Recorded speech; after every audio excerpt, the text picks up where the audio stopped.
Uno de los platillos más representativos de México, común en celebraciones como plato principal, cuyo origen nos remonta a la época prehispánica y se ha ido transformando a través de los siglos, es el mole. Uno de los ingredientes principales que son importantes para la historia de México son los chiles. Los indígenas en México fueron los primeros a domesticar los chiles en el año 6000 AC, en la región de Puebla, norte de Oaxaca. Los chiles han estado en la dieta mexicana desde 7500 AC. Otro ingrediente que es importante para la historia de México es el chocolate. El chocolate fue utilizado por primera vez por la civilización olmeca como bebida en 1500 a.C. Casi 3000 años antes de los aztecas, sin historia escrita, han encontrado rastros de chocolate en artesanías como ollas. El chocolate fue importante en la historia de la sociedad azteca también. La leyenda del dios Quetzalcóatl, dios del conocimiento, el viento y el arte, robó la fruta de chocolate de los dioses para dársela a los humanos. Cuenta una vieja leyenda azteca que el dios Quetzalcóatl, conocido como la serpiente emplumada, bajó un día de los cielos para transmitir sabiduría a los hombres y traerles un precioso regalo, el cacahuatl o la planta del cacao. Dicha planta serviría para la creación de un brebaje amargo y concentrado, llamado techocolat, bebida que sería reservada exclusivamente al emperador, a los nobles y a los guerreros. Fue usado por la élite para rituales o antes de la batalla por guerreros. El chocolate era cacao mezclado con agua y especias, pimientos y hierbas. Los españoles agregaron azúcar, canela, vainilla y pimienta. El mole es una mezcla. Yo no sé, porque mucho de lo que sabíamos allá, o sabemos todavía ahí de aquellos años en el pueblo, era cómo cultivar y entonces ellos nos enseñaron, bueno, hay todavía muchas palabras que usamos de los indios y decíamos cajete, pues son palabras indias y hay mucho vocabulario indio que usamos ahí nosotros. Ahora en cuestiones de la gente grande nos decía no vaya a hacer eso porque le hace daño, muchas de esas enseñanzas venían también de los indios.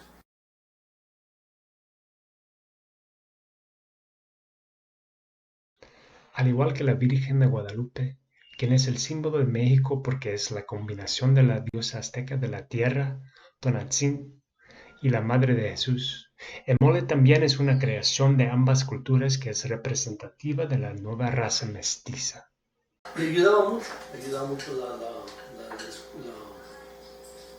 la iglesia, era como te digo, como si fuera una escuela. Hasta también nos ayudaba en cierta forma también a cuidar el cuerpo. A no comer mucho, a no ponerte panzón. Ellos no decían eso, pero decían no comer mucho. La gula es mala, es pecado, y así muchas cositas de esas que ellos nos enseñaban a respetar las que están escritas ahí por ley de la iglesia. Y pues yo creo que gracias a ello muchísima gente vivía muy sanamente también. Los ingredientes indígenas se combinan con ingredientes de todo el mundo, con la introducción de la cultura española. La historia del mole inicia cuando Fray Bernardino de Sahagún, en la época de la Nueva España, relató por primera vez sobre un guisado prehispánico que se ofrendaba a Moctezuma y que era elaborado con una salsa de chile caldosa llamada chilmulli o chilmole. Esta salsa, preparada con chiles, pepitas, tomates, achiote y otras especies, fue evolucionando, ya que fueron agregando otros ingredientes propios de cada región y de otros lugares traídos de Asia y Europa durante la época colonial.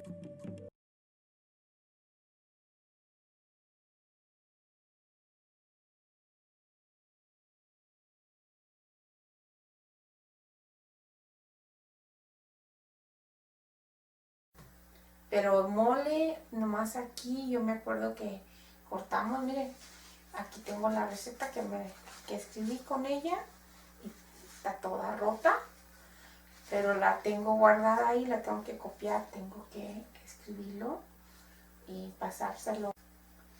Esta receta, yo creo que tiene más de 25 años. Se está rompiendo. Pero sí, me acuerdo.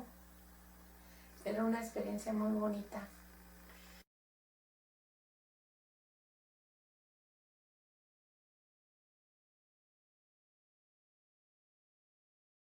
I was very grateful for them to teach me something that has been passed down. There's a bond in helping cooking, and I did felt that with your mother, your grandmother, and your aunts. Aprendí el mole de hacerlo con ella. Es una experiencia que tengo todavía buen recuerdo. Y también la hermana de Fernando.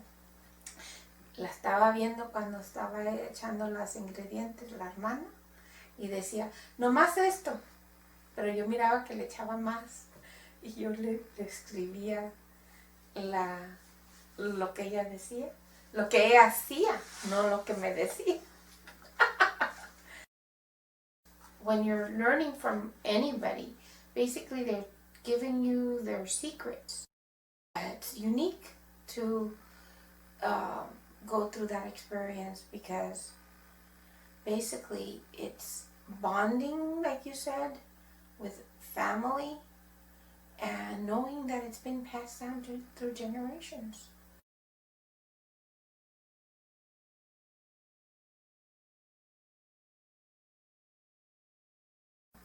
So I always wanted to learn how to make mole from scratch because my mom used to use mole Doña Maria. And I wanted to learn how to make it from scratch. So they both taught me how. We get the chiles and open them up, take the seeds out, and how they fry it. And it's a beautiful experience because it's a tradition that I know that my mother-in-law probably learned from her mother and from another, from her mother.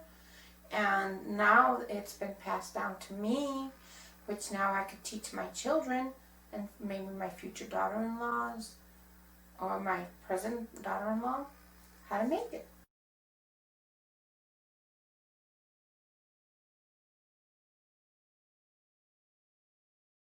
Because I try to make it as close, as tasty as my mother-in-law. Because if I get to where it's tasty, it tastes like hers, it's like food, it's comfort food. Brings good memories about maybe another time that when they were younger, their mother made the mole and they bring a memory. And the mother's gone, so at least I bring some kind of comfort to them. La comida es un símbolo de seguridad y hogar en la cultura latina. They'll remember their mom.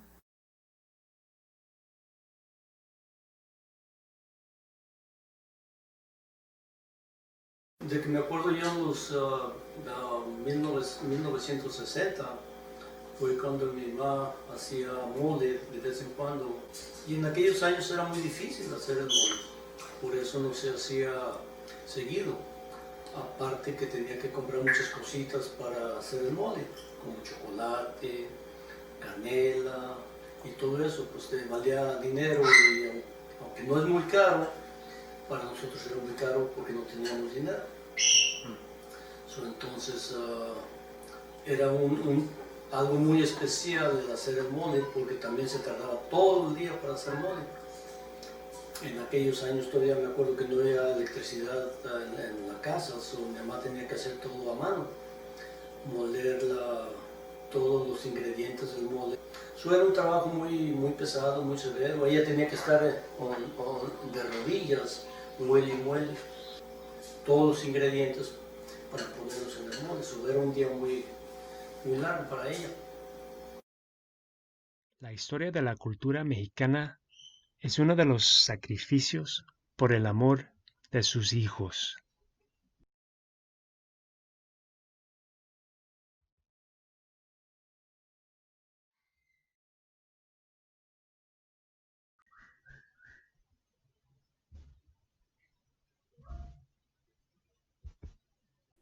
I think just like you said with the Italian food and just with food in general, it's always about history and the evolution of the cuisine.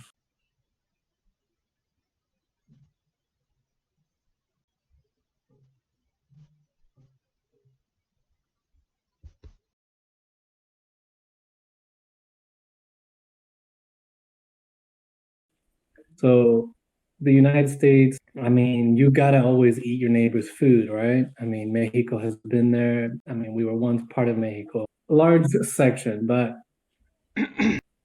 and from here all the way to New York, even though New York has a greater demographic of Puerto Rican, Cuban, that part of the world, I still feel there's a lot of Mexican food even over there.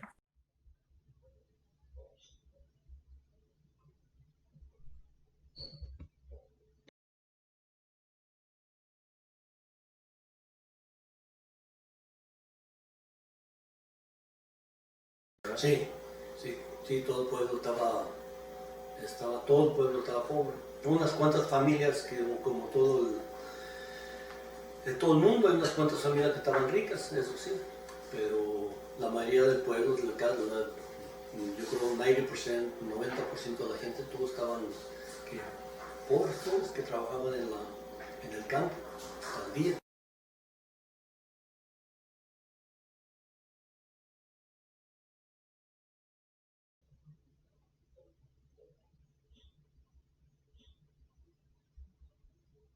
I mean, if you go to LA,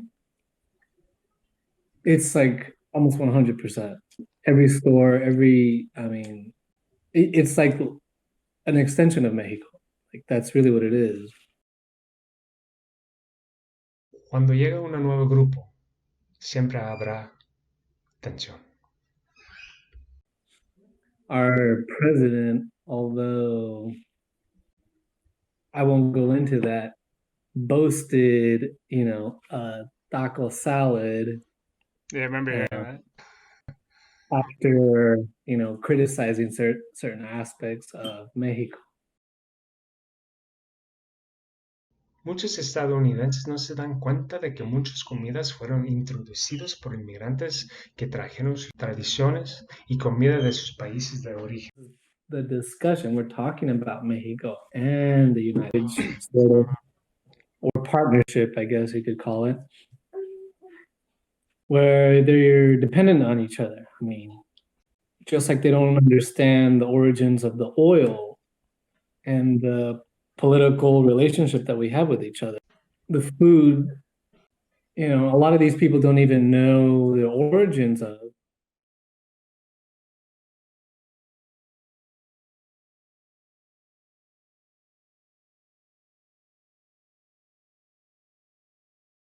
Well, hot sauce chile is like the preferred condiment now over ketchup.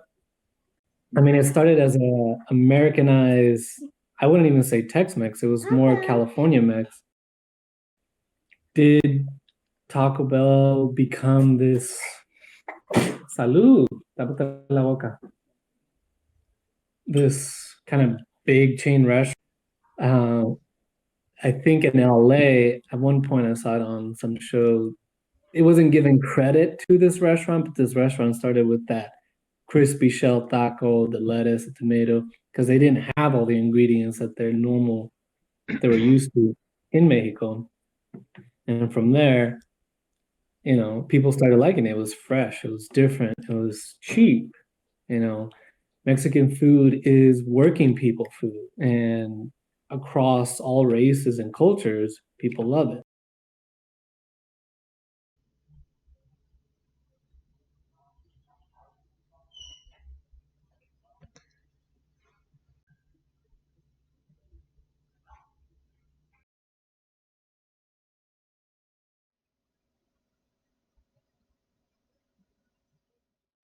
especially having gone to culinary school.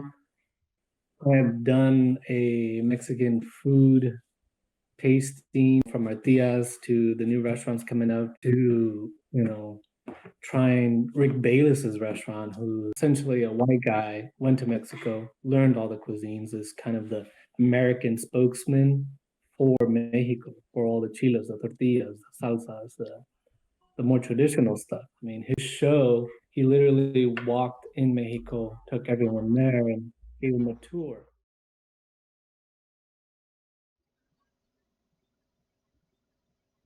Pero el hecho de que a los estadounidenses les encanta comida mexicana es realmente un comienzo porque al menos han aceptado la comida.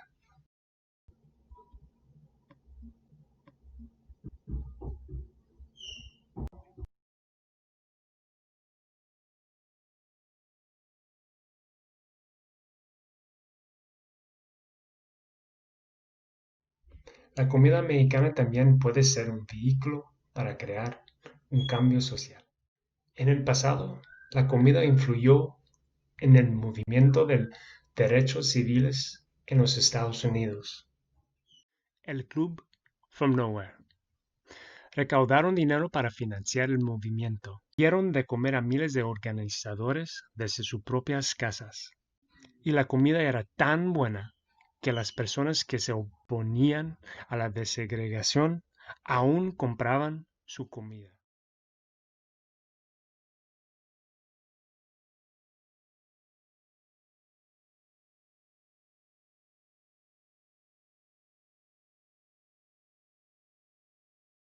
The conquistadors come and this new thing gets created, this new beautiful thing, in destruction and in pain, we create new beauty, new change, new stuff. I mean, I don't know, stuff that we've never thought of would be there.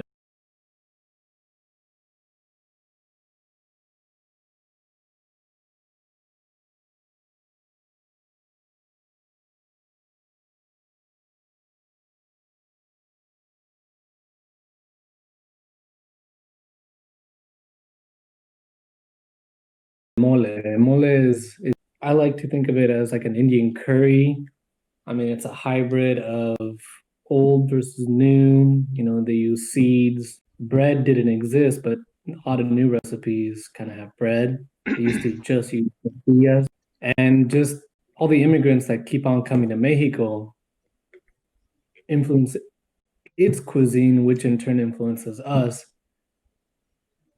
I mean, you look at the tacos al pastor. I mean, it's kind of like an Arabic spiral shawarma, sort of, Hmm.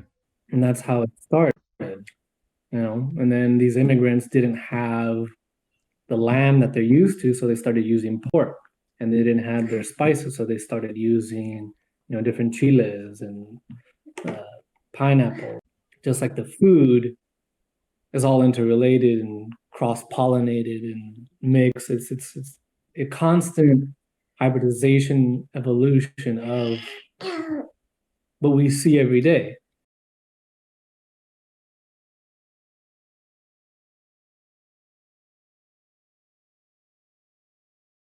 Mole, I mentioned, created by our grandmother with old techniques way back in the day, metate, molcajete, now uses blenders. But in that evolution, we are all evolving.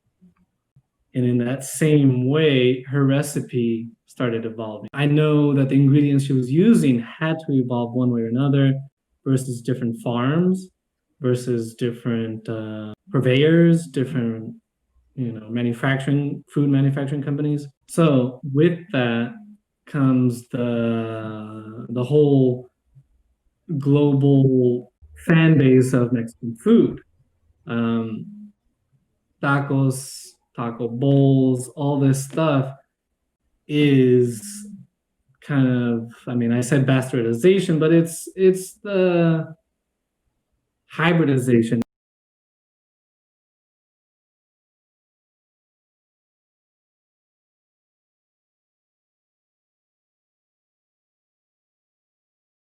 The way I see it is we're all, involved in this change, in this evolution, and you can't stop it. It's gonna happen. There's gonna be good, there's gonna be bad, and it's all on your personal perspective.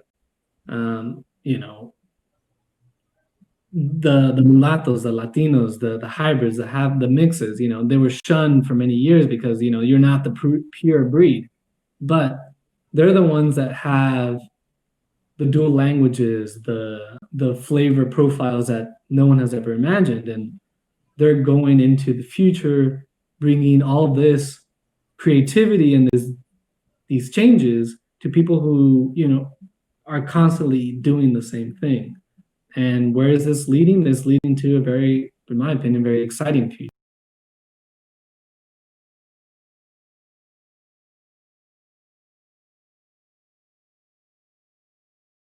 The French Michelin Star program has given numerous to French, a lot of American, Italian, Japanese, China's coming up on those, and Mexico has been, and a lot of Latin America has been kind of coming up on those. A simple taco with, you know, huitlacoche, the mold that grows on the corn, some mushrooms, and some, you know, really fine marbled meat in a homemade tortilla out of blue corn will run you, you know, $35 for one taco in a really nice Michelin star restaurant. What is that? Is that bastardization or is that evolution? They call it high oak cuisine. You know, they're bringing it up.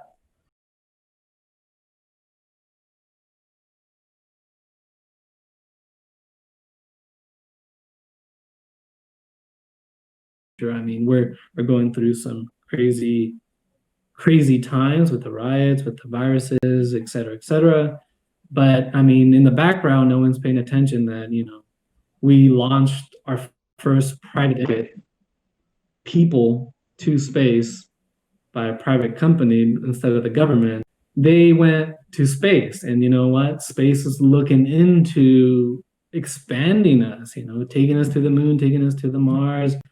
Their food program is nothing like what we're imagining because they have to adapt it to a whole different environment, but they're creating some crazy changes that we'll eventually see here on Earth. And mole and Mexican cuisine is all part of it. I mean, I haven't seen a Latino go to that extreme yet, but you know, maybe in a couple of years you'll see mole in a pouch, sous vide you know, in the rocket ship, and tortillas. They actually use tortillas in space more readily than bread because it has less particles of floating out in the environment. That's funny. And it wraps it together nice and tight, so nothing's flying out, you know, floating a piece of meat, cheese, ham, sauce. So tortillas have, I mean, a big important development in the space industry.